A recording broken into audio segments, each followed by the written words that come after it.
नमस्कार मित्रांनो, हा बघा रातकिडा. हा रात्रीचा किंवा उन्हाचा किर्र असा आवाज करत असतो आणि याच्यामुळंच आपण म्हणतो किर्र रात्र.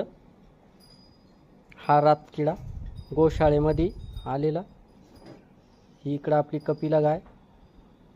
आपण त्याचा जीव वाचवलेला आहे.